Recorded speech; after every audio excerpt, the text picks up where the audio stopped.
हरे कृष्णा। तो आप सब भक्तों का हार्दिक स्वागत है। आज बहुत शुभ तिथि है, वसंत पंचमी महोत्सव है। और वैसे तो लग नहीं रहा कि ये जैसा अभी का मौसम है कि ये वसंत का महीना है लेकिन फिर भी ये शुभ तिथि मानी जाती है और बहुत सारे लोग आज कई प्रकार के शुभ कार्य करते हैं। जहाँ तक मेरा ख्याल है आज तो आप कहीं हर किसी को किसी न किसी शादी में जाना होगा, पर ऐसा इतने सारे शादियां भी होती हैं और अनेक प्रकार के उत्सव आज मनाए जाते हैं। और कई भारत के प्रांतों में आज सरस्वती पूजा मनाई जाती है। चैतन्य चरितामृत के आदि लीला के 16वें अध्याय के 3 श्लोक में ऐसा वर्णन आता है श्री सरस्वती देवी के बारे में। कहाँ पे आपको किसी को याद है चैतन्य चरितामृत में सरस्वती देवी का कहाँ पे वर्णन है, किस लीला के अंदर? केशव काश्मीरी। तो उसके अंदर ऐसा वर्णन आता है, जियात कैशोर चैतन्यो मूर्तिमत्या गृहाश्रमात् लक्ष्म्यार्चितो यथ वाग्दे लक्ष्म्यार्चितो वाकदेव्या दिशाम जयी जयच्छलात्।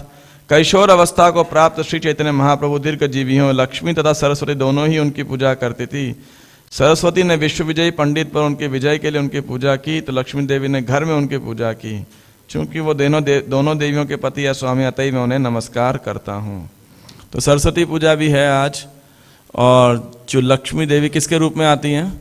विष्णु प्रिया देवी के रूप में। आज उनका आविर्भाव दिवस भी है।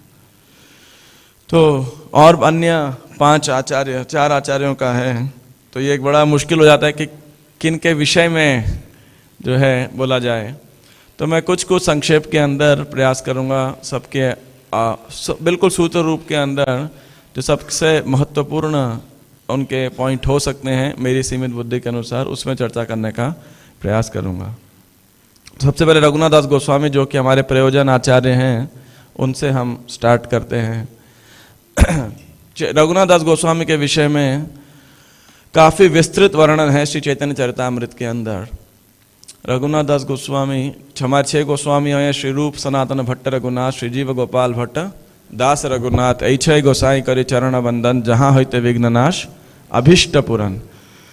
तो 6 गोस्वामियों में से अगर चैतन्य चरितामृत में कुल 61 चैप्टर्स हैं, 62 रादर 62 चैप्टर हैं।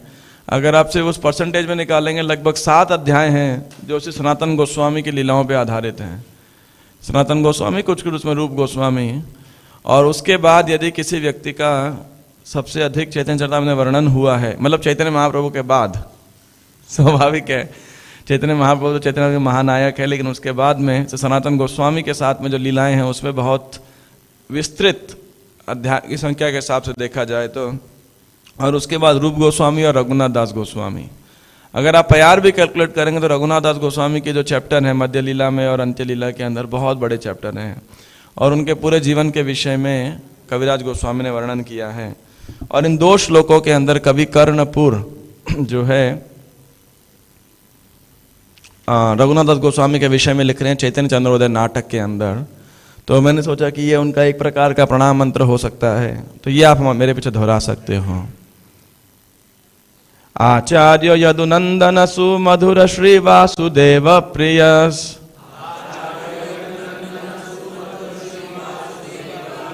तत्शिष्यो रघुनाथ इत्यदि गुण प्राणाधिको मादृशाम, श्री चैतन्य कृपातिरेक सतत स्निग्ध स्वरूपानुगो, वैराग्यैक निधिर न कस्य विदितो नीलाचले तिष्ठताम्। तो आचार्य यदुनंदन सुमधुर श्री वासुदेव प्रियस, कि वो कौन थे? वासुदेव दत्त को अत्यधिक प्रिय यदुनंदन आचार्य के शिष्य हैं। और वो कैसे हैं? सुमधुर, अत्यंत विनीत, तत्शिष्यो रघुनाथ इत्यादि गुण प्राणाधिको मादृशाम। तो रघुनाथ दास अत्यंत विनीत तथा कांचनपल्ली निवासी वासुदेव दत्त को अत्यधिक प्रिय यदुनंदन आचार्य के शिष्य हैं। अपने दिव्य गुणों के कारण रघुनाथ दास श्री चैतन्य महाप्रभु के हम सही भक्तों को सदैव प्राणों से भी अधिक प्रिय हैं। प्राणाधिको मादृशाम श्री चैतन्य कृपातिरेक सतत स्निग्ध स्वरूपानुगो, कि चैतन्य महाप्रभु कृपा अतिरेक, उनके ऊपर बहुत अत्यधिक कृपा हुई है। चैतन्य महाप्रभु को इसलिए सतत स्निग्ध, निरंतर बहुत ही प्रिय है रघुनाथ दास गोस्वामी उनको। और कैसे हैं वो? स्वरूपानुगो, स्वरूप दामोदर गोस्वामी के अनुगत हैं, उनके अनुयायी हैं। और वैराग्य का निधिर्न, वैराग्य के निधि मतलब खजाना है, वैराग्य के सागर हैं। कस्यम विदितो नीलाचले तिष्ठताम, नीलाचल यानी जगन्नाथपुरी के निवासियों में ऐसा कौन होगा जो उन्हें भली भांति न जानता हो। तो रघुनाथ दास गोस्वामी श्री चैतन्य महाप्रभु के पार्षदों को बहुत ही प्रिय थे। महाप्रभुर भक्तगण वैराग्य प्रधान, तथि लागी गौरहन प्रीत भगवान। तो चैतन्य महाप्रभु के महाप्रभुर भक्तगण वैराग्य प्रधान, श्री चैतन्य महाप्रभु के भक्तों में क्या प्रमुख माना जाता है? वैराग्य उनका गुण है। वैराग्य विद्या निज भक्ति योग, शिक्षार्थ में कह पुरुष पुराण, श्री कृष्ण चैतन्य शरीरधारी, कृपाम्बुधिर्यस्तमहं प्रपद्ये। कि श्री चैतन्य महाप्रभु वैराग्य विद्या को सिखाने के लिए आए थे और रघुनाथ दास गोस्वामी वैराग्य शिरोमणि हैं। जिस प्रकार हम गौर किशोरदास बाबा जी महाराज के बारे में क्या बोलते हैं? साक्षात वैराग्य मूर्ति, कि वैराग्य के मूर्तिमान स्वरूप हैं वो। उसी प्रकार से श्री रघुनाथ दास गोस्वामी। दूसरा श्लोक इनके भाषा में आता है, यह सर्वलौकिक मनोभिरुच्या। नेक्स्ट सौभाग्य भूकाचिद कृष्टपच्या, यत्रायमारोपण तुल्य कालम, तत्प्रेम शाखी फलवान तुल्यः। चूंकि वे सारे भक्तों को अत्यंत मनोहर लगते थे, इसलिए रघुनाथ दास गोस्वामी आसानी से सौभाग्य की उर्वर भूमि बन गए, जो श्री चैतन्य महाप्रभु का बीज बोने के लिए उपयुक्त थी। उसी समय वह बीज बो दिया गया और श्री चैतन्य महाप्रभु के प्रेम रूपी अद्वितीय वृक्ष के रूप में बढ़कर बढ़कर फल उत्पन्न करने लगा। और जो कवि कर्णपुर हैं, चैतन्य चंद्रोदय नाटक जिन्होंने लिखा है, उनके पिताजी श्रीपाद शिवानंद सेन, तो वो तो व्यक्तिगत परिचय था उनका तो रघुनाथ दास गोस्वामी से। परिचय क्या था? जो रघुनाथ दास के पिता और चाचा थे हिरण्य मजूमदार, गोवर्धन मजूमदार, तो इन्हीं शिवानंद सेन ही तो मैनेजर थे यात्रा के, जो बंगाल से जगन्नाथपुरी लेके जाया करते थे। तो उनसे पूछते थे, तुमने रघुनाथ को देखा है वहां पर? तो बोले रघुनाथ को देखा है, देखने की क्या बात है। रघुनाथ तो वहां चैतन्य महाप्रभु के पार्षदों में सबको इतने प्रिय हैं और वैराग्य शिरोमणि हैं। कितना वैराग्य था उनका कि उनका एनुअल इनकम था 20 लाख सोने के सिक्के। अभी सोचिए अभी पैकेज किसका होगा, अभी सोने का क्या भाव है? एक 10 ग्राम का कितना होगा? 50,000 रुपये होगा इस समय लगभग। कितना चल रहा है किसी को आइडिया? 46,000 चलो मान लेते हैं 50,000 अगर है और 20 लाख सोने के सिक्के और एक सिक्का 10 ग्राम का हुआ, तो आप कैलकुलेट कीजिए कितना बड़ा पैकेज होगा उनका। और वो भी आज से 550 साल पहले, है ना। आई थिंक सुंदर पिचाई और जितने भी लोग होंगे सब फेल है उनके सामने, बिल गेट्स वगैरह जो भी नंबर 1 चल रहा हो इस समय। और दोनों पिता और चाचा के बीच में एकमात्र वारिस, ऐसा भी नहीं है कि दुर्योधन और युधिष्ठिर के बीच में झगड़ा होने वाला कोई समस्या ही नहीं है। एकमात्र लड़का जो है, और उनकी पत्नी अप्सरा के समान थी, इंद्र सम ऐश्वर्य, और इंद्र के समान उनका ऐश्वर्य था। लेकिन यदि चैतन्य महाप्रभु, उनकी माता ने बोला रघुनाथ दास, क्योंकि बार बार घर से भाग जाया करते थे कि मुझे चैतन्य महाप्रभु के आंदोलन को ज्वाइन करना है, तो सेवक उनको पकड़ पकड़ के वापस लेके आते थे। तो उनकी माता ने बोला अपने उनके पिताजी से कि आप इसको चेन से बांध दो घर के अंदर। तो उनके पिताजी ने बोला, जो चैतन्य महाप्रभु के प्रति प्रेम से पागल हो गया है उसे, और जिसको इंद्र के समान ऐश्वर्य और अप्सरा के समान पत्नी जैसी चेन नहीं बांध सक रही घर के अंदर, उसे हमारे लोहे की चेन क्या बांधेगी। पर रघुनाथ दास गोस्वामी हमारे प्रयोजनाचार्य हैं, उनके हमारे जीवन में क्या क्या कंट्रीब्यूशन है। प्रथम, वो एक ऐसे भक्त हैं जो क्रमशः भक्ति के अंदर प्रोग्रेस करते जा रहे हैं, जो अपनी भक्ति को कंटिन्यूसली रिफाइन करते जा रहे हैं कि कैसे प्रयोजन तक पहुंचा जाए। तो इस दृष्टिकोण से सभी भक्तों को रघुनाथ दास गोस्वामी का जीवन चरित्र पढ़ना चाहिए। उनके जीवन चरित्र की व्याख्या करने लगे तो कम से कम 2-2.5 घंटा जाएगा। लेकिन सबसे पहले रघुनाथ दास गोस्वामी क्या थे? वो गृहस्थ आश्रम के अंदर थे, जमींदार के पुत्र थे, बहुत ही कुशल जमींदार खुद भी थे। ऐसा नहीं था कि बाप पिताजी का केवल पैतृक संपत्ति थी, खुद को कुछ आता जाता नहीं था। उनकी इतने चतुर थे बहुत ही डीलिंग के अंदर। तो चैतन्य महाप्रभु जब शांतिपुर आए तो चैतन्य महाप्रभु को मिलने के लिए गए वो, और चैतन्य महाप्रभु तो उनके मन की बात जानते थे, ये ज्वाइन करना चाहते थे। लेकिन महाप्रभु ने क्या बोला? अंतरे निष्ठा कर लोक बाह्य व्यवहार, कि देखिए मरकट बंदर की तरह वैराग्य लेने का कोई फायदा नहीं है। बंदर जंगल में रहता है, वस्त्र भी नहीं डालता है, पेड़ पे रहता है, कितना वैरागी आप देखिए। उसका घर नहीं है, कपड़ा नहीं है, और खाता क्या है? पेड़ में उगने वाला कंद मूल फल यही सब खाता है। तो बताइए, अगर वैराग्य शिरोमणि कोई हो तो बंदर होना चाहिए नहीं? भाई का घर नहीं है, जंगल है में रहता है, खाने को कंदमूल खाता है, पत्ता खाता है। लेकिन प्रभा जी लिख रहे हैं 36 गर्लफ्रेंड होती है उसकी। एक लेक्चर में प्रभा जी बता रहे हैं, है ना। तो ऐसे बंदर के समान उन्होंने बोला मरकट वैराग्य मत लो, और तो आप वापस जाइए और be a man of pound and shillings. धन के साथ आप डील कीजिए, युक्त वैराग्य के प्रिंसिपल को आप अनुकूल कीजिए।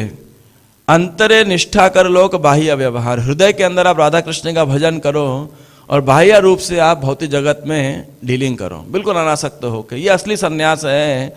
बाहरी रूप से वस्त्र बदलना तो ठीक है, वो प्रचार के दृष्टिकोण से या एक वेशभूषा के दृष्टिकोण से ठीक है, जो व्यक्ति को प्रेरित कर सकता है भक्ति में आगे बढ़ने के लिए।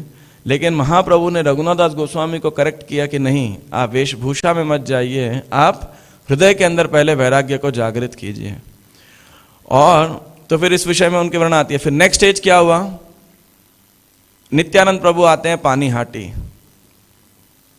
हाँ, और ये वहां जाते हैं नित्यानंद प्रभु का आशीर्वाद ग्रहण करने के लिए। और दूर खड़े होते हैं तो भक्त बताते हैं कि देखो रघुनाथ आया है। तो नित्यानंद प्रभु उनको बुलाते हैं और बोलते हैं तुम चोर हो, चोर हो। और उनके चरणों पे अपना मस्तक नहीं, उनके मस्तक पे अपने चरण रख देते हैं और उनको आशीर्वाद देते हैं और कहते हैं कि तुम चोर हो, तुमने क्या चोरी की है? कि देखिए, हाँ, किसको आइडिया? कि तुम डायरेक्ट चैतन्य महाप्रभु के पास गए। तो ये सिद्धांत हमें प्रस्तुत होता है कि कई बार भक्त नहीं, मतलब सहजिया लोग बोलते हैं हम और कृष्ण बस, है ना, और कोई नहीं है। लेकिन जो प्रामाणिक भक्त हैं उनके जीवन में तो वैष्णव, आध्यात्मिक गुरु, इन सब का बहुत योगदान है। एक भक्त तो अपने आप को वैष्णवों के दासों का दास मानता है, और बिना वैष्णवों की, बिना आध्यात्मिक गुरु की कृपा से भक्त को कृष्ण नहीं प्राप्त हो सकते। गुरु कृष्ण प्रसाद पाए भक्ति लता बीज। तो एक उदाहरण दिया जाता है, जिस प्रकार टेलीस्कोप होता है, तो अगर आपने बचपन में जो साइंस स्टूडेंट्स होंगे उसमें आईपीस और ऑब्जेक्टिव 2 लेंस रहते थे, राइट। लेकिन अगर उसके बीच में जितने भी लेंस लगाते जाएंगे तो क्या होगा? दूर की वस्तु उतनी पास दिखती जाएगी। उसी प्रकार से कृष्ण हमसे बहुत दूर है, लेकिन हमारे जीवन में यदि जितने अधिक प्रामाणिक भक्त हैं, और हम चाहे सबसे पीछे भी होंगे, कृष्ण उतना अधिक हमको नज़दीक दिखने लगेंगे। दो जो स्टडीड फिजिक्स, ऑप्टिक्स एटसेट्रा, उनको ध्यान रहेगा ये सब बात। तो उसी प्रकार से जो है, तो नित्यानंद प्रभु ने जब कृपा किया और आशीर्वाद दिया कि अब तुम्हें, हालांकि महाप्रभु ने बोला था उन्हें कि तुम्हें एक दिन अवसर प्राप्त होगा कि तुम छल से जो है घर छोड़ पाओगे, और लेकिन वो समय कौन तुम्हें बताएगा? कृष्ण तुम्हें हृदय में स्फुरित करेंगे, चिंता मत कीजिएगा। तो फिर नित्यानंद प्रभु से मिले और नित्यानंद प्रभु ने आशीर्वाद दिया कि बहुत शीघ्र तुम श्री चैतन्य महाप्रभु के पार्षदों में से गिने जाओगे, तो जगन्नाथपुरी जाओ। और ऐसा ही हुआ। कुछ समय बाद ऐसे घटना होती है, रघुनाथ दास गोस्वामी अपने घर से भाग जाते हैं। इससे पहले अनेक बार उन्होंने प्रयास किया लेकिन सफल नहीं हुए। लेकिन इस बार क्यों सफल हुए वो?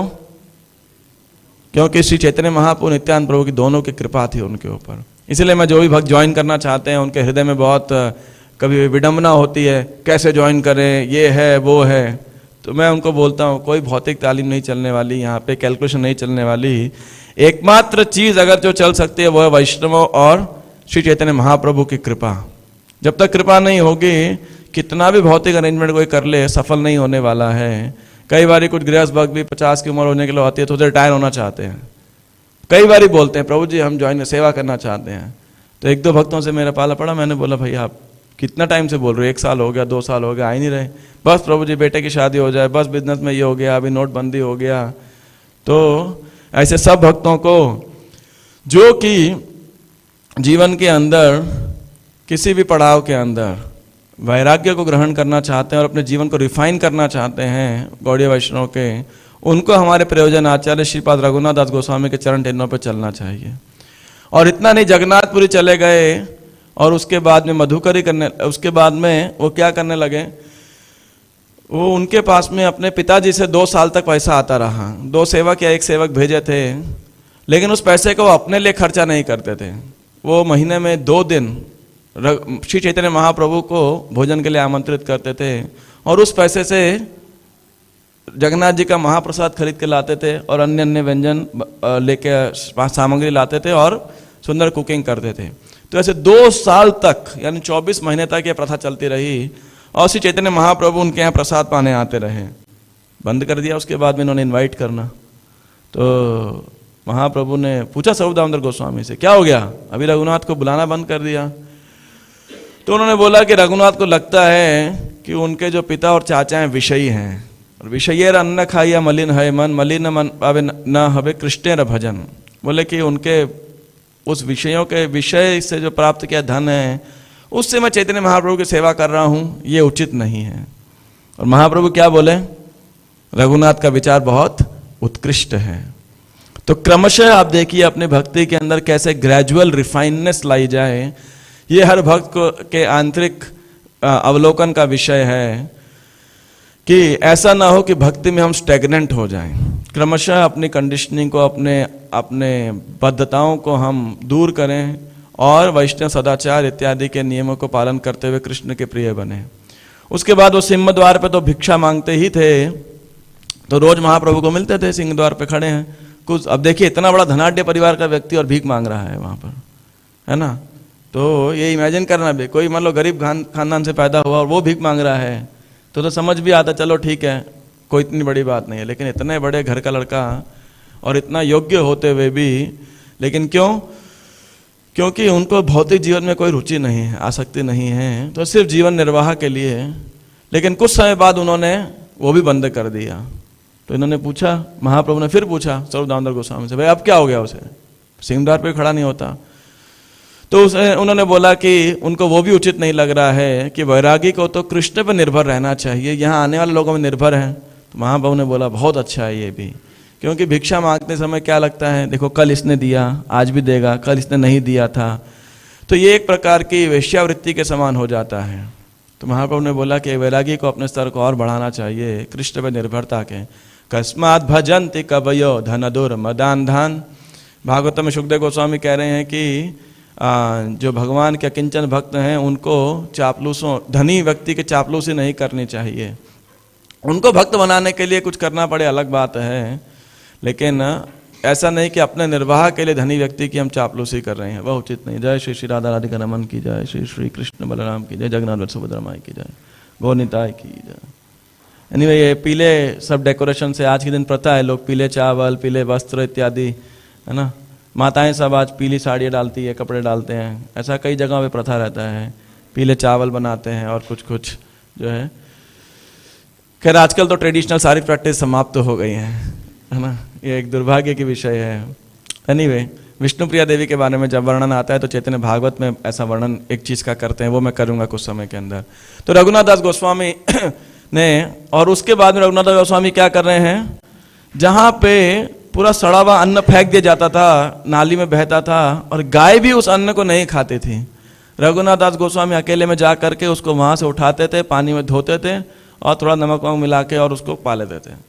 और जब ऐसा वैराग्य देखा तो चैतन्य महाप्रभु एक दिन आए जहाँ रघुनाथ थे, और बोले, रघुनाथ तुम अकेले अकेले खा रहे हो इतनी महाफीस्ट, और एक मुट्ठी लिया और महाप्रभु ने उसे खा लिया। और शायद दूसरी मुट्ठी भी खाने लगे, तीसरी मुट्ठी में स्वरूप दामोदर गोस्वामी ने रोक दिया कि अब मत आप और अधिक लीजिए। तो उनके ऊपर इसीलिए वो बताया गया है कि वो बहुत ही प्रिय थे चैतन्य महाप्रभु को। श्री चैतन्य कृपा तिरेक सतत स्निग्ध स्वरूपानुगो। और इसके बाद में तो यहां रिफाइन किया। उसके बाद जब स्वरूप दामोदर गोस्वामी और श्री चैतन्य महाप्रभु का मतलब अप्रकट हो गए लीला से, तो रघुनाथ दास ने सोचा कि मैं भी जो हूं आत्महत्या कर लेता हूं, कि क्या फायदा ऐसे जीवन जीने का। तो सोचा कि ठीक है, मैं वृंदावन जाता हूं, ब्रज में जाता हूं, रूप और सनातन गोस्वामी से मिल करके श्री गिरिराज जी के ऊपर चढ़ के वहां से छलांग लगा के सुसाइड कर लूंगा, है ना। तो ये गए वृंदावन और वहाँ रूप और सनातन से मिले। तो उन्होंने ऐसा विचार प्रकट किया कि मैं अब और नहीं रहना चाहता हूँ, आत्महत्या करना चाहता हूँ। तो उन्होंने बोला, नहीं नहीं, आप ऐसा मत करो। आप क्या करो, आप महाप्रभु के सारी लीलाओं को देखे हो वहाँ पे जगन्नाथपुरी के अंदर, और इतना ही नहीं, आप स्वरूप दामोदर गोस्वामी के सेक्रेटरी रहे हो, जो महाप्रभु के सेक्रेटरी हैं। तो जो स्वरूप दामोदर गोस्वामी के कर्चे हैं, डायरीज हैं, उन पे आपका एक्सेस है। तो आप गौरांग महाप्रभु की अंत्य लीला यानी जगन्नाथपुरी का लीला का वर्णन हमें कीजिए। तो रोज श्री चैतन्य चरितामृत पे क्लास दिया करते थे कौन? रघुनाथ दास गोस्वामी। और कहाँ पर? राधा कुंड के तट पर। और सब गोस्वामी आकर के उन श्रवण किया करते थे। और उस ऑडियंस में थे कविराज गोस्वामी, श्री कृष्णदास कविराज। और बाद में उन्होंने इस ग्रंथ को लिखा।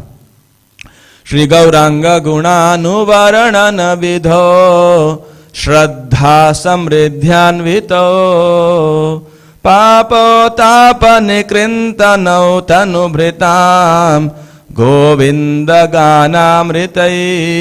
श्री गौरांग गुणानुवर्णन कि ये षड गोस्वामी गण हैं, ये सब मिलकर के श्री गौरांग महाप्रभु की कथा का वर्णन किया करते थे।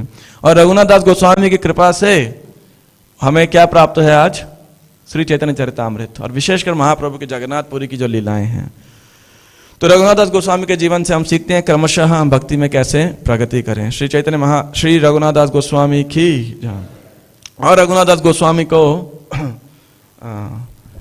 श्री चैतन्य महाप्रभु ने जब इतने प्रसन्न हो गए तो उन्होंने क्या बोलते हैं, एक एत बलि तारे पुनः प्रसाद करिला गोवर्धन शिला गुंज माला तार दिला। श्री चैतन्य महाप्रभु ने गोवर्धन पर्वत की एक शिला और गुंज माला देकर रघुनाथ दास पे पुनः कृपा की। ये गोवर्धन शिला चैतन्य महाप्रभु अपने पास रखा करते थे, अपने कभी कभी जप कर से अपने गले में डाल लिया करते थे। और उनको एक ब्रजवासी शंकरानंद सरस्वती आए थे, उन्होंने दिया था।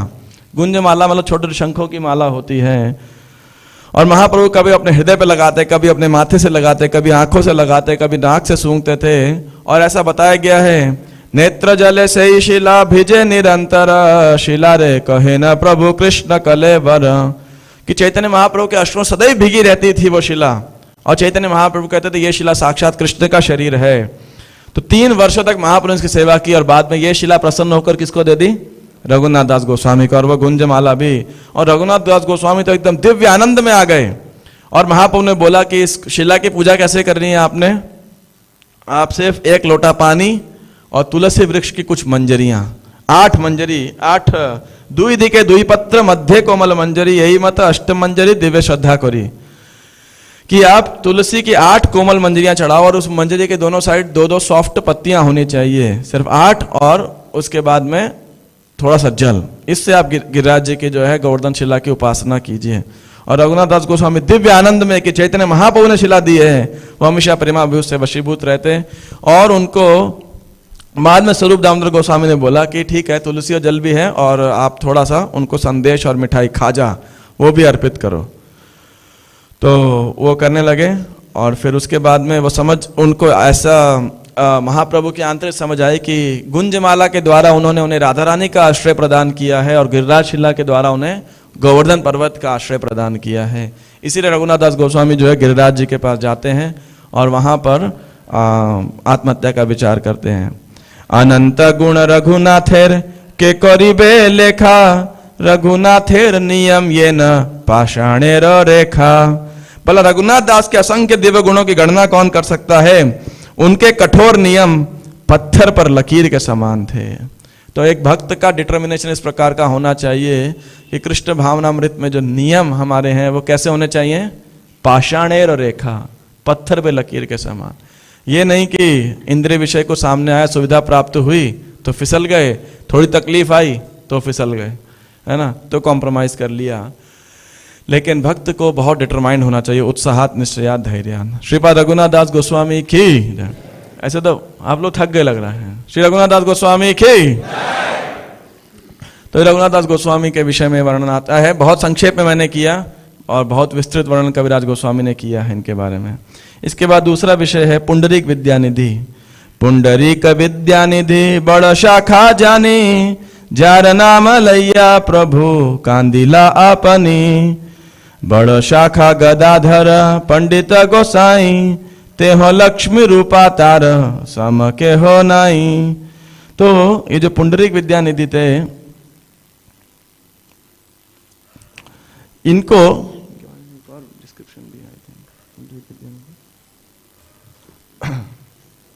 पुंडरीक विद्यानिधि बताया गया है, वृषभानु जी के अवतार हैं, राधा रानी के पिता। इसीलिए चैतन्य महाप्रभु इन्हें क्या बुलाया करते थे, बाप, है ना, मतलब पिता कह के संबोधित किया करते थे। और इनके विषय में तो बहुत सारी लीला आपने शायद सुनी होगी कि गदाधर पंडित जो किसी चैतन्य महाप्रभु की शक्ति हैं, पंचतत्वात्मकम कृष्णम भक्त रूप स्वरूपकम भक्तावतारम भक्ताख्यम नमामि भक्त शक्तिकम, तो उन्होंने इनसे दीक्षा ग्रहण की थी।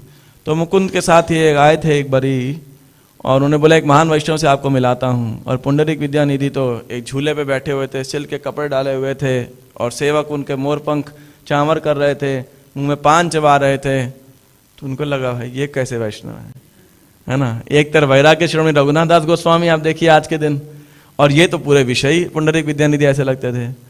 लेकिन तब मुकुंद को लगा कि गदाधर पंडित को डाउट आ गया है, तब उन्होंने वो श्लोक गाया, अहो बकीयम सनकालकोटम जिघ्घाम स्यात्वा यदपि यसाध्वी लेभे, क्या है, लेभे गतिम धात्री उचिताम ततो नयम कम वा दयालुम शरणम व्रजेम। कि किस प्रकार पूतना जो कि एक राक्षसी के रूप में आए, लेकिन भगवान ने क्या किया, उसके राक्षसी के भाव को नहीं ग्रहण किया, उसे धात्री एक माता का पद दे दिया। कम वा दयालुम शरणम व्रजेम। इतने महान, इतने दयालु हैं भगवान श्री कृष्ण, जो एक राक्षसी जो उनको मारने के उद्देश्य से आई, उसको भी माता का स्तर दे दिया। तो कैसे इतने दयालु भगवान की शरण, उनके मैं शरण ग्रहण करता हूँ, उनकी शरण कैसे छोड़ सकता हूँ।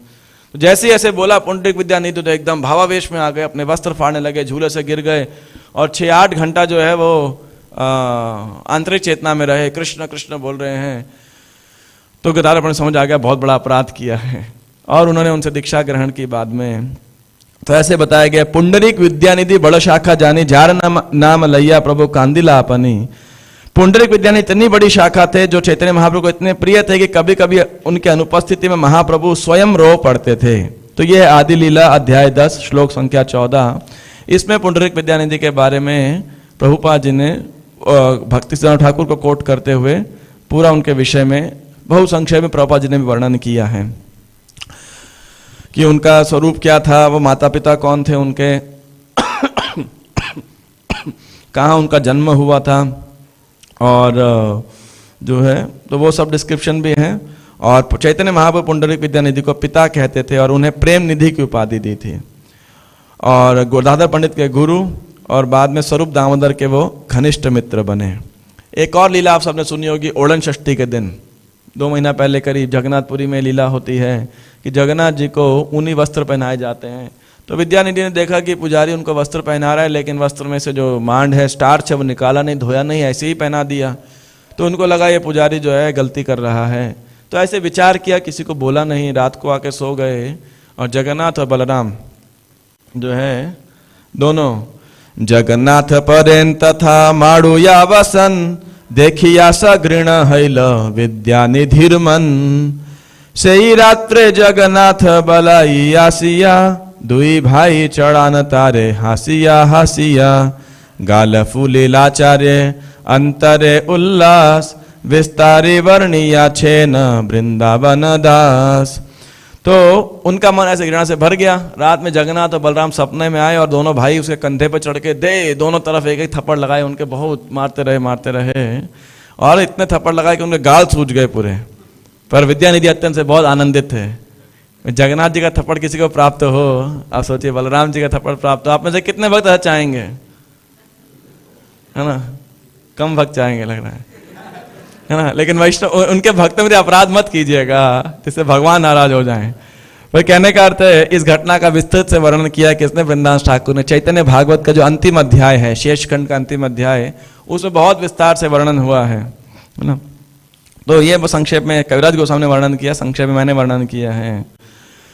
और गदाधर पंडित ते हो पुनः मंत्र दिला, ओढ़न अष्टिर दिन यात्रा ये देखिला।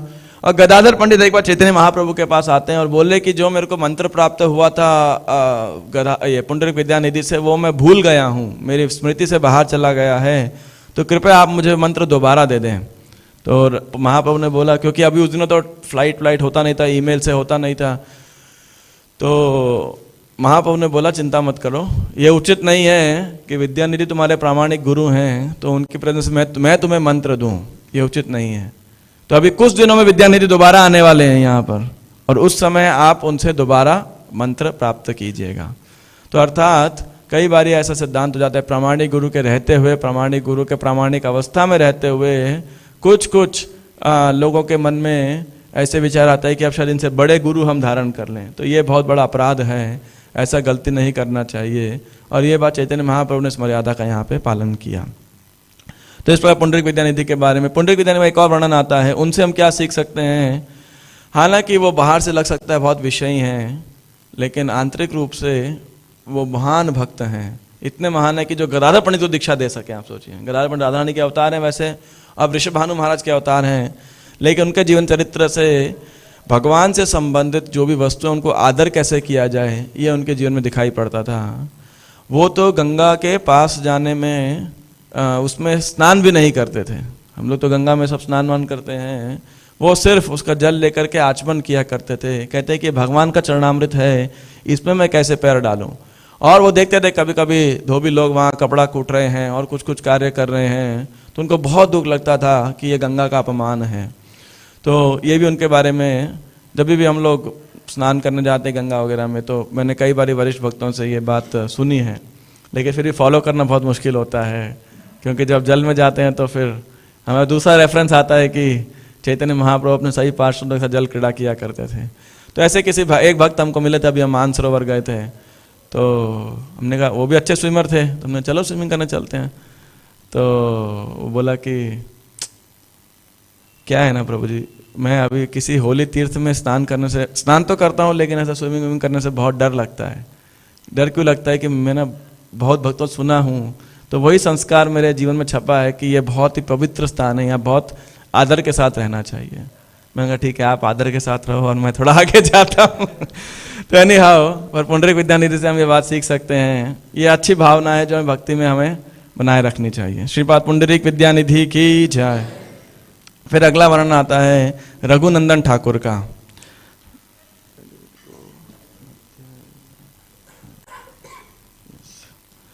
खंडेर मुकुंद दास श्री रघुनंदन, श्री नर हरि एई मुख्य तीन जन। तो आप अगर मायापुर से जाएंगे कटवा की साइड, तो आपको रास्ते में या थोड़ा आगे स्थान प्राप्त हो जाएगा ये श्रीखंड स्थान आज भी है। तो वहाँ पे स्थान था, और यहाँ पे ये तीन महान भक्त थे। कौन कौन? मुकुंद दास, नरहरि सरकार और रघुनंदन ठाकुर। रघुनंदन पुत्र थे, मुकुंद उनके पिता का नाम है, और नरहरि उनके शायद ताऊजी थे। मुकुंद सरकार के बड़े बड़े भाई नरहरि सरकार थे। नरहरि आदि करी चामर ढुलाय, संजय मुकुंद वासु घोष आदि गाय। तो नरहरि आदि करी, जो नरहरि हैं वो तो यही नरहरि सरकार हैं। जो संजय मुकुंद वासु घोष आदि गाय, तो वो मुकुंद हैं, वो ये अलग तीन भाई हैं, मुकुंद घोष, वासु घोष, संजय घोष। तो ये मुकुंद सरकार नहीं है वहाँ पे। नरहरि आदि करी चामर ढुलाए। तो नरहरि यानी श्रीखंड के, जहाँ तक मेरी अंडरस्टैंडिंग है चैतन्य पढ़ने पे, नरहरि सरकार जो है वो श्रीखंड वासियों के प्रतिनिधि के रूप में हैं। तो नरहरि आदि करी, अन्य सब भक्त क्या कर रहे हैं? महाप्रभु को चामर ढुला रहे हैं।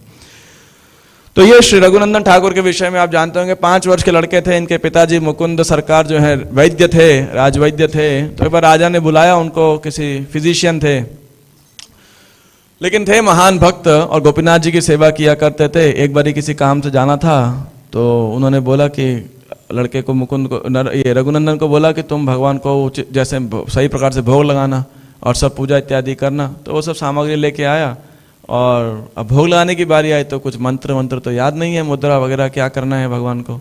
तो ऐसे लेकर के बैठ गए और बोले कि खाओ। तो भगवान तो नहीं खा रहे। तो बोले पिताजी खिलाते हैं तो खाते हो, मैं खिला रहा हूँ तो आप खाते नहीं। फिर रोने लगा। बाद में डंडा लेके आया कि आपकी पिटाई करूंगा यदि नहीं खाओगे तो भगवान ने सब खा लिया। पिताजी आए, बोले महाप्रसाद दो। बोले कौन सा प्रसाद? तो वही गोपीनाथ जी सब खा गए। तो उनको लगा खुद खा गया होगा ये और झूठ बोल रहा है। तो बहुत विचार करते रहे, ऐसा कैसे हो सकता है, झूठ तो नहीं बोल सकता है, लेकिन क्या हुआ होगा। तो अगले दिन उन्होंने जाना नहीं था, लेकिन ड्रामा किया कि आज भी जाना है, आज भी लगाना। और फिर थोड़े रास्ते से वापस आकर के देखने लगे। जब ये दृश्य देखा पर्दे के पीछे से और गोपीनाथ जी आकर के लड्डू खाने लगे, तो आधा खा के हाथ में रखे थे, तो मुकुंद सरकार ने आकर के उनको हाथ पकड़ लिया। तो वो जो भगवान है उसी रूप के अंदर वहाँ पे रहे। हालांकि कुछ भक्तों का कहना है कि यहीं से लड्डू गोपाल की पूजा शुरू हुई, लेकिन मेरे मतलब अध्ययन में या शोध के अंदर जितना भी मैं श्योर तो नहीं कह सकता हूँ, लेकिन ये लड्डू गोपाल की पूजा पहले से हुआ करती थी। और वो संप्रदाय है जो श्री वल्लभाचार्य जी के संप्रदाय में, निम्बार का संप्रदाय के अंदर आई थिंक, वहाँ पे सदैव वात्सल्य भाव में पूजा हुआ करती थी। हालांकि इसमें अलग अलग मत सुनने को मिलते हैं, पर कुल मिला के आज भी श्रीखंड में जाएंगे तो ऐसे वो हम गए थे भगवान की कृपा से 2021 में पहली बारी माया एक चक्र से आते हुए यहाँ पे हमने दर्शन किया था।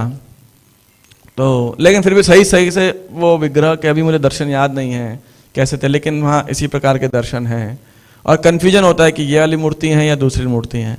तो एनीवे, तो जब ये रघुनंदन और मुकुंद, रघुनंदन के बारे में ये भी महान आचार्य बने बाद में, रघुनंदन ठाकुर, और इनके विषय में एक श्री चैतन्य महाप्रभु को मिलने के लिए आए रघुनंदन और मुकुंद सरकार।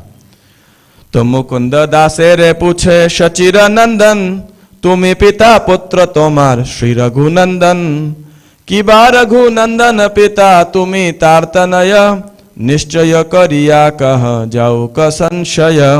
तो शची माता के पुत्र श्री चैतन्य महाप्रभु ने मुकुंदास से पूछा, तुम्ही पिता पुत्र तोमार श्री रघुनंदन, तुम पिता हो, तुम्हारा पुत्र रघुनंदन है ना, ऐसा ही है? या रघुनंदन तुम्हारे पिता हैं, तुम उसके पुत्र हो? सही बात बताओ जिससे मेरा संशय दूर हो जाए। मुकुंद कहे रघुनंदन मोर पिता है, आमी तार पुत्र एई आमार निश्चय, आमा सबार कृष्ण भक्ति रघुनंदन हईते, अतएव पिता रघुनंदन आमार निश्चिते। वो कह रहे हैं कि मेरा निश्चय है कि रघुनंदन मेरे पिता हैं और मैं पुत्र हूं। है उल्टा। क्यों?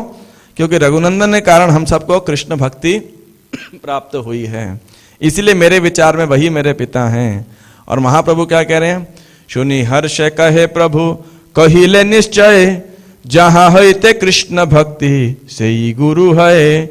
मुकुंद दास से यह उचित निर्णय सुनकर श्री चैतन्य महाप्रभु ने यह कहकर इसकी पुष्टि की, हाँ यह सही है, जो कृष्ण भक्ति को जागृत करता है वह निश्चित रूप से गुरु है। और फिर वो हमारा पुत्र हो, पुत्री हो, कोई कनिष्ठ हो, लेकिन वही गुरु है। तो इस प्रकार से भी वहाँ चैतन्य महाप्रभु रघुनंदन का गुणगान करते हैं। और ऐसा बताया जाता है कि जब खेतुरी उत्सव था, नरोत्तम दास ठाकुर ने 16 तारीख को श्री नरोत्तम दास ठाकुर का आविर्भाव दिवस है, तो खेतुरी में जब प्रथम गौर पूर्णिमा महोत्सव मनाया गया था तो रघुनंदन ठाकुर वहाँ मौजूद थे। कृष्ण लीला में वो कंदर्प मंजरी हैं ब्रज लीला में, और द्वारका में वो कृष्ण के पुत्र कंदर्प के रूप के अंदर हैं, और रघुनंदन के पुत्र हैं कन्हई ठाकुर। तो इस प्रकार से तो मुकुंद दास भी एक महान भक्त हैं। महाप्रभु रघुनंदन का गुणगान करने के बाद में अब मुकुंद दास का गुणगान करेंगे। यह अध्याय 15 है मध्य लीला का, महाप्रभु द्वारा प्रसाद स्वीकार करना। श्री रघुनंदन ठाकुर की जय। और इसके बाद में 2 और आचार्य, विश्वनाथ ठाकुर और विष्णु प्रिया देवी, विश्वनाथ चक्रवर्ती ठाकुर का सबसे महत्वपूर्ण योगदान क्या है हमारे जीवन में, कोई बता सकता है? संसार दावान ललीढलोक त्राणाय कारुण्य घना घनत्वं प्राप्तस्य कल्याण गुणार्णवस्य वंदे गुरु श्री चरणारविंदम। तो ये गुरुवाष्टकम प्रभुपाद जी ने, देखिए ये जहां तक मेरी ये बुद्धि है, कोई करेक्ट कर सकता है, गौड़िया मठ में ये सुबह सुबह मंगल आरती में नहीं गाते हैं। ये सिर्फ प्रभुपाद जी ने इस्कॉन में इसको चूज किया, इस पर्टिकुलर भजन को, या कह सकते हैं अष्टकम को, इस्कॉन में सुबह मंगल आरती के रूप में। मतलब भगवान के सामने हम वास्तविकता में गुरु का वर्णन कर रहे हैं, गुरु के गुणों का वर्णन कर रहे हैं और गुरु की शरणागति ले रहे हैं। और यस्य प्रसादात भगवत प्रसादो, यदि गुरु की प्रसन्नता है तो भगवान की प्रसन्नता, यस्या प्रसादात न गति कुतोपि, और यदि गुरु नाराज है तो फिर कोई गति नहीं है, यस्य प्रसादात। तो इस प्रकार से ये हम रोज गाते हैं। ये भजन लिखा था चक्रवर्ती ठाकुर ने, विश्वनाथ चक्रवर्ती ठाकुर ने। और इसके अलावा भी विश्वनाथ चक्रवर्ती ठाकुर के अनेक योगदान हैं, विशेषकर श्रीमद् भगवद गीता की टीका। हमारे कई भक्तों ने शायद उसको as a reference book use किया होगा। उसका नाम पता है किसी को? सारार्थ वर्षिणी टीका। और जो भागवतम पे टीका है वो सारार्थ दर्शिनी। और प्रभुपाद जी ने अनेक जगह यूज किया है विश्वनाथ ठाकुर की टीका को, और उनके शिष्यों ने खासकर दसम स्कंद के टीका को लिखने के अंदर जो है। और विश्वनाथ चक्रवर्ती ठाकुर एक बहुत ही रसिक आचार्य हैं, माने जाते हैं, बहुत ही स्कॉलरली थे। अनेकों पुस्तकें उन्होंने लिखी हैं अनेक अनेक पुस्तकें, अनेक अनेक टीकाएं।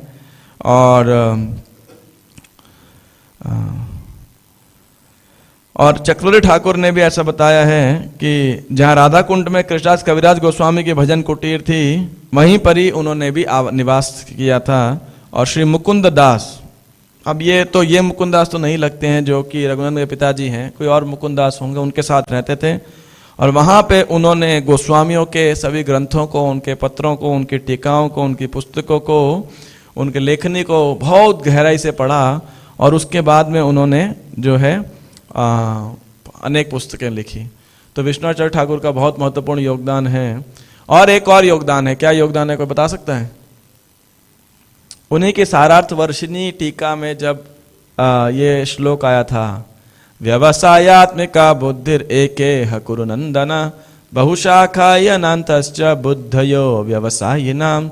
तो इसकी टीका में विश्वनाथ ठाकुर कह रहे हैं, एक शिष्य को अपने गुरु के आदर्शों का पालन करने के लिए क्या होना चाहिए? व्यवसायात्मिका बुद्धि, 1 पॉइंट अटेंशन होना चाहिए। और इसी से प्रेरित होकर के, ऐसा प्रभुपाद जी कहते हैं एक जगह पे, कि उन्होंने क्या किया था? प्रेरित हुए थे विदेश जा कर के पाश्चात्य जगत में ये प्रचार करने के लिए, भक्तन ठाकुर की आज्ञा का पालन करने के लिए। तो वो आज्ञा रीइंस्टेट हो गई। तो प्रभुपाद जी एक श्रेय विश्वनाथ ठाकुर की टीका को भी दे रहे हैं, तो हम भी दे सकते हैं। जब प्रभुपाद जी ने श्रेय दिया तो इसलिए विश्वनाथ ठाकुर की आज कृपा हम सब प्राप्त मांग सकते हैं उनसे, सभी आचार्यों से। श्रीपाद विश्वनाथ चक्रवर्ती ठाकुर की जय। और फिर श्री चैतन्य महाप्रभु की भार्या श्रीमती विष्णु प्रिया देवी, आज उनका भी प्राकट्य दिवस है जो है। और विष्णु प्रिया देवी महाप्रभु की भार्या हैं। हालांकि हम श्री चैतन्य महाप्रभु का गुणगान करते हैं कि उन्होंने वैराग्य को त्याग किया। आप सब जानते हैं विष्णु प्रिया देवी का विवाह हुआ श्री चैतन्य महाप्रभु से, गौरांग महाप्रभु से, निमाई से। और उसके कुछ ही समय बाद, विवाह के कुछ ही समय बाद में उनके साथ क्या हो गया कि निमाई जो हैं गया जा कर के आए, ईश्वरपुरी से मिले, और आने के बाद में बिल्कुल बदल गए। जाने से पहले थे निमाई पंडित, आने के बाद क्या बन गए वो? भावुक निमाई। सब उनको बोलते थे भावुक निमाई है ये। और सारा दिन कृष्ण कृष्ण गाता रहता है, रोता रहता है, हंसता रहता है, नृत्य करता रहता है सारा दिन सारी रात, इस प्रकार से। तो शची माता और विष्णुप्रिया देखती थी ये भाव के लक्षण उनके अंदर, और बड़ी विस्मित होती थी। जब विष्णुप्रिया देवी का विवाह हुआ और विवाह होकर के जब वो घर में आई निमाई के चैतन्य महाप्रभु के घर पे, तो आते ही उनका जो अंगूठा है वो जो दरवाजे पे क्या बोलते हैं चौखट रहती है या जो, उससे टकरा गया और बहुत जोर से उनको चोट लग गई। तो एकदम दर्द होने लगा उनको। तो जैसे किसी को दर्द होता है, चोट लगती है, दोनों होठ भींच लेते हैं, तो ऐसे ही किया। तो चैतन्य महाप्रभु ने क्या किया, अपना अंगूठा उनके अंगूठे पे जो उसका इंजर्ड अंगूठा था उस पर रखा और बहुत ही तीव्रता से उनकी आंखों में दृष्टिपात किया, है ना। तो उनका दर्द भी समाप्त हो गया और वो फिर घर के अंदर आई। और अब इससे क्या संदेश प्राप्त हुआ लिखा नहीं है, लेकिन और उसके कुछ समय बाद में जो विष्णुप्रिया देवी हैं वो समझ गए कि श्री चैतन्य महाप्रभु क्या करने वाले हैं, संन्यास ग्रहण करने वाले हैं। तो उनको बहुत दुख लगा और स्वाभाविक है, तो महाप्रभु ने उनको उनका असली स्वरूप बताया और अपना असली स्वरूप बताया और बोला कि जब भी तुम, और फिर अपनी एक मूर्ति उन्होंने जो है श्री विग्रह अपने ही समान उन्होंने बना करके विष्णुप्रिया देवी को दी, यह ऐसे आज्ञा दिया। और वो मूर्ति कहाँ है आज? श्री नवद्वीप धाम के अंदर, कोला द्वीप के अंदर श्री धामेश्वर महाप्रभु के रूप में। तो पूरा जीवन विष्णुप्रिया देवी ने इनकी पूजा की, इस विग्रह की, इन्हीं के सामने बैठ के भजन करती थी और रोज माला करती थी। और हर मंत्र के बाद में, कई जगह लिखा है हर मंत्र पे, कुछ जगह हमने सुना है कहा है कि एक माला करने के बाद में, मेरी अंडरस्टैंडिंग है एक मंत्र जप करने के बाद में वो एक चावल का दाना रखती थी। और ऐसे जप करने के बाद में जितने चावल के दाने होते थे उसको बाद में बॉयल करके भगवान को भोग लगा करके और फिर सची माता को भी आपको प्रसाद वगैरह खिला के और फिर उतना ही बस वो प्राप्त करते थे। और पूरा जीवन उन्होंने इसको पालन किया। ईशान ठाकुर और वंशीवर्धन ठाकुर, ये दो लोगों ने सेवा किया सची माता का और विष्णुप्रिया देवी का। बाद में महाप्रभु के जाने के बाद में लगभग 14-15 साल की थी, कई जगह कहते हैं 16 साल की थी जब महाप्रभु ने संन्यास ले लिया। और इनकी ये 96 साल तक धराधाम में रही। तो 80 साल तक जो है उन्होंने इसी नियम का पालन किया। तो और इन्होंने इस प्रकार से जीवन जी करके क्या सिखाया हमें। आज सुबह एक भक्त मेरे को कह रहे थे कुछ बात, तो मैंने उन्हें बोला कि आपको संभोग में ज़्यादा आनंद है या विरह में आनंद है? तो वो कंफ्यूज हो गए। तो विष्णुप्रिया देवी जो है वो यूनियन इन सेपरेशन, जो विप्रलंब भाव है, जो भगवान से विरह के भाव में भगवान से जो संग है उसका आस्वादन करने वाली या उसको प्रदर्शित करने वाली मूर्तिमान स्वरूप हैं, यू नो, जो है यूनियन इन सेपरेशन, ये जो आइडियल है। क्योंकि वो सदैव श्री चैतन्य महाप्रभु से दूर रही और लेकिन कभी भी किसी भी क्षण चैतन्य महाप्रभु से अलग नहीं हुई। आप बोलेंगे ये कैसे? क्योंकि सदैव वो चैतन्य महाप्रभु के स्मरण में और उनसे विरह में, उनके विरह में उन्हीं का भजन करते हुए, श्रवण कीर्तन स्मरण करते हुए और उनकी आज्ञाओं का पालन करते हुए करती रहीं।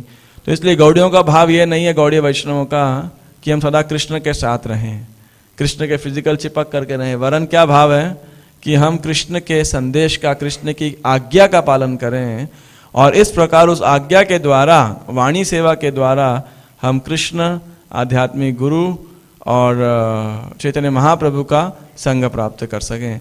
जिस प्रकार अर्जुन ने हालांकि प्रथम बार तो गीता सुनी थी डायरेक्ट किससे? श्री कृष्ण भगवान से, लेकिन दूसरी बारी जब वो किंकर्तव्य विमूढ़ हो गए और जब भीलों से हार गए थे तो क्या हुआ? उन्होंने उसी गीता के विचार को संदेश विचार किया और जब उस गीता के संदेश का स्मरण किया तो उन्होंने क्या पाया? उन्हें ऐसे लगा जैसे वो स्वयं अपने परम मित्र, अपने सुहृद कृष्ण का संग कर रहे हों। कि गीता का संदेश कृष्ण का ही संदेश है, कृष्ण से अभिन्न है, कृष्ण की शक्ति है।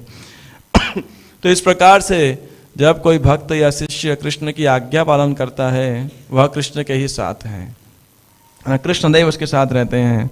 तो she established the ideal of union and separation, the cornerstone of Gaudiya Vaishnava philosophy. और साथ ही साथ उनके जीवन काल से ये कई जगह वर्णन आता है।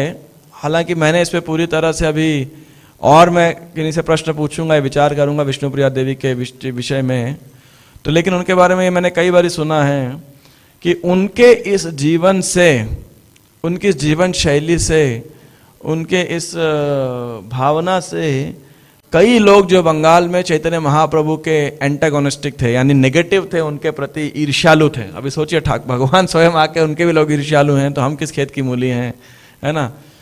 और वो सब, उन सब का हृदय भी मेल्ट हो गया था श्री विष्णुप्रिया देवी की वजह से। तो उन्होंने एक बहुत ही विशेष रोल गौड़ीय वैष्णव महाप्रभु के आंदोलन में प्ले किया है। हालांकि वो फ्रंट में आने वाली हीरोइन नहीं है कि नहीं, लेकिन जैसे चैतन्य महाप्रभु अगर नायक हैं तो श्री विष्णुप्रिया देवी भी एक प्रकार की हम कह सकते हैं नायिका हैं, लेकिन उनका वर्णन ज़्यादा प्राप्त नहीं होता है ना। तो और जब नित्यानंद प्रभु ने प्रचार किया बंगाल में, तो उन्होंने इसमें भी काफ़ी सहयोग दिया था विष्णुप्रिया देवी के अंदर। तो आज के दिन हम विष्णुप्रिया देवी से विशेषकर प्रार्थना कर सकते हैं उनके चरणों के अंदर कि हमें श्री चैतन्य महाप्रभु की कृपा प्राप्त हो और इस विप्रलंब के भाव को समझने में, इसका आस्वादन करने में, प्रकृति करने के अंदर हम आगे बढ़ सकें और श्रील प्रभुपाद की आज्ञाओं का पालन करके हम श्रील प्रभुपाद से के संदेश से, उनके इच्छाओं से एक हो सकें, अलग ना हो। श्रीमती विष्णुप्रिया देवी प्राकट्य दिवस महोत्सव की जय। श्री पुंडरीक विद्यानिधि की जय। श्री रघुनंदन ठाकुर की जय। श्री रघुनाथ दास गोस्वामी की जय। श्री विश्वनाथ ठाकुर की जय। श्रील प्रभुपाद की जय। निताय गौर प्रेमानंदे हरि हरि बोल। तो किसी का कोई प्रश्न या टिप्पणी हो तो एक आधा आप कर सकते हैं। यस प्रभु। वैसे तो क्लास इस ग्रेस क्या नाम है, राज विद्या प्रभु की होने वाली थी। वो कल कह रहे थे, मैंने जीत के मैंने कहा आपका नाम तो राज विद्या है, आप तो मोस्ट कॉन्फिडेंशियल प्रदान कर सकते हो। लेकिन फिर वो सुबह बोले कि उनको जाना था किसी महत्वपूर्ण कार्य से, तो और रात में भी कुछ इम्पोर्टेंट कार्य था तो वो प्रिपरेशन कर नहीं पाए, तो बोले सुबह आप दीजिएगा। तो मेरे लिए मोर और लेस ये एक्सटेम्पोर जैसा ही था, क्योंकि ये दिन का मेरे व्यक्तिगत जीवन में एक बहुत बड़ा विशेष दिन है ये। तो मैंने सोचा कि ठीक है, सेवा है तो इसको स्वीकार करते हैं। Yes Prabhu. थैंक यू भाजी। 5 आचार्य उसको अपने एक लेक्चर में कवर किया, बहुत सारी टीचिंग्स मिली इसमें, धन्यवाद इसके लिए। मुझे मेरा प्रश्न इसमें था, जैसे जो रघुनाथ दास आचार्य के बारे में आप बता रहे थे, तो रघुनाथ दास गोस्वामी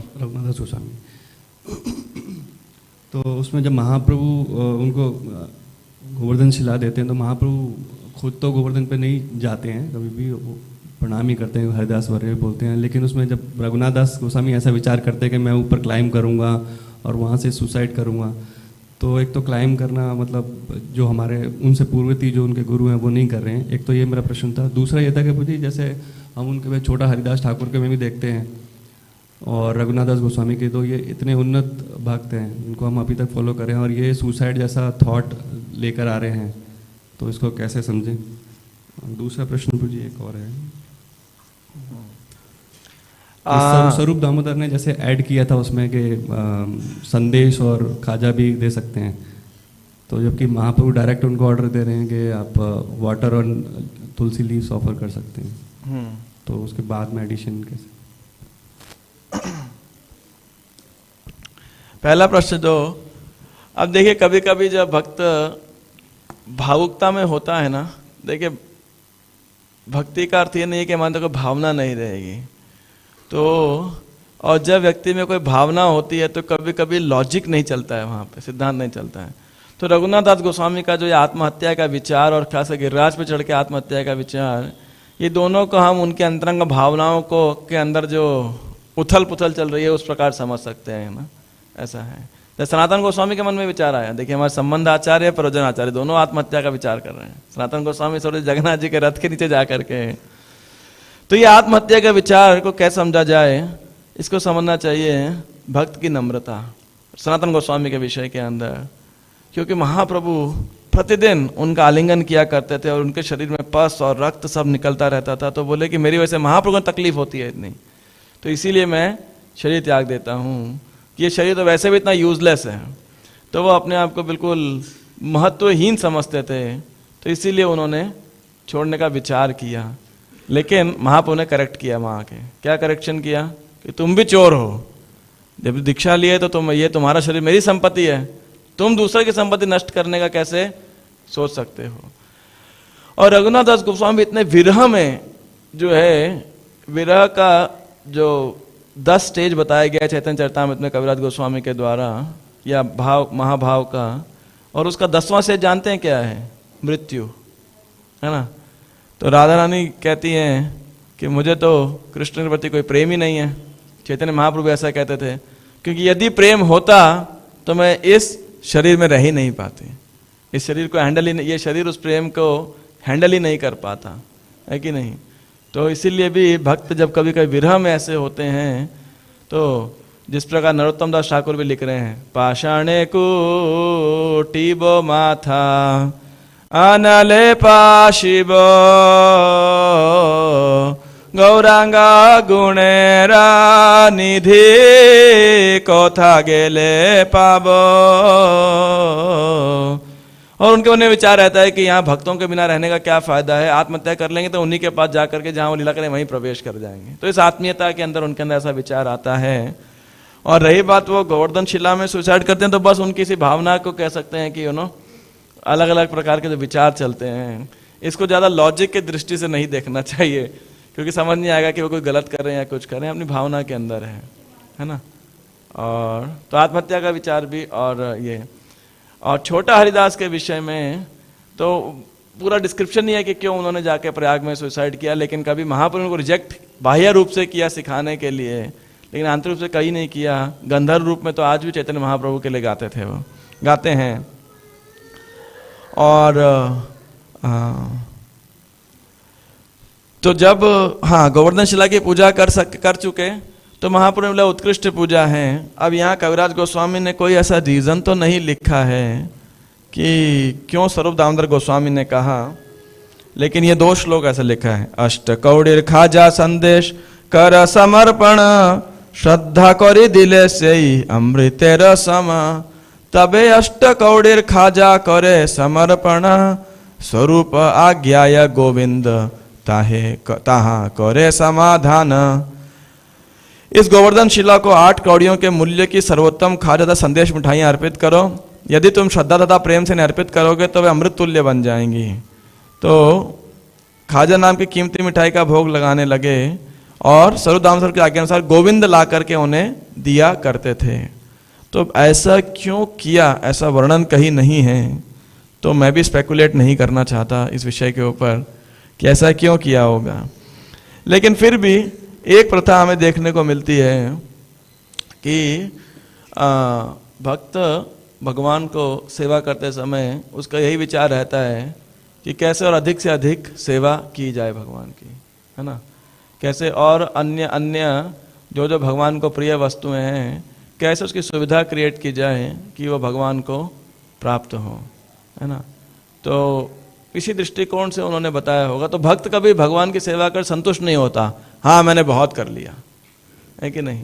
तो ये बस मतलब ऐसा समझ सकते हैं भी स्वरूप दामोदर का आंतरिक भाव तो यहाँ कहीं लिखा नहीं हुआ, पर निश्चित रूप से ये कोई मर्यादा का लंघन नहीं है, क्योंकि उन्होंने पुरानी रीति को ओवरराइड नहीं किया, एक एड ऑन ही किया है उसके अंदर कि ठीक है आप स्नान करा रहे हैं, तुलसी कर रहे हैं, वो संपूर्ण है। लेकिन अगर ठाकुर जी को मिठाई का भोग लगाएंगे तो और अच्छा रहेगा, वे सब अमृत तुल्य बन जाएंगी।